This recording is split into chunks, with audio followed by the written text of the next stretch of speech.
hmm So tell me how the Apprentice finished off for you, and there was also like some sort of spin-off show, Yeah. and you wasn't invited. Yeah.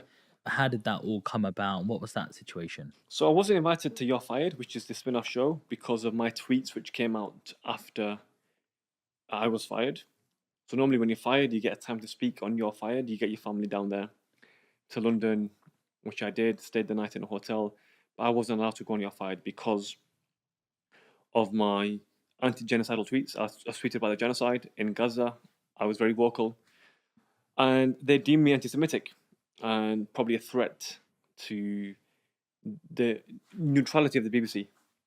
So they couldn't have someone who was as political as me on the BBC spin-off show. So that was disappointing. But yeah, we take the L, we move on in life, upwards and onwards. You become so big that the BBC will call you back one day. Do you think that actually helps you? I think so, you know. I think in a funny way it did. People say, look, you know what? It actually got more publicity Yeah. from after that. And today at the protest, honestly, Sean, I got so many people saying respect, respect, respect. hmm I love your stance. I love that you stood up for what you believe in. I love your principles and your integrity.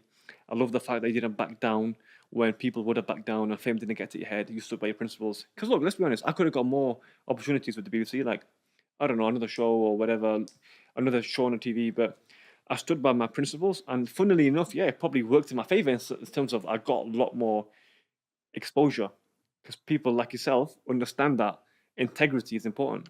You know, like standing by your principles. And you ask me, where did that come from? It's innate in me. And I'm glad it came across on TV. Love that. What was the biggest thing you took away from the Apprentice? As in starting your own business, having that snapshot of a little bit of mentorship with that whole team and seeing projects go Yeah. well and projects not go so well, risk, what to do, what not to do. Is there something you took away and go, oh, the next time I'm going to do a business, I'm going to make sure I don't do this and make sure Yeah. it has this? I think for me, I got fired when I was a project manager and I should have been more assertive. I tried to play the good doctor, get everyone involved. And, I even said, I believe in a flat hierarchy and you can't have that. You got to have a hierarchy. Mhm. So instead of being a nice guy, be a good guy. I think that's what I learned from business. And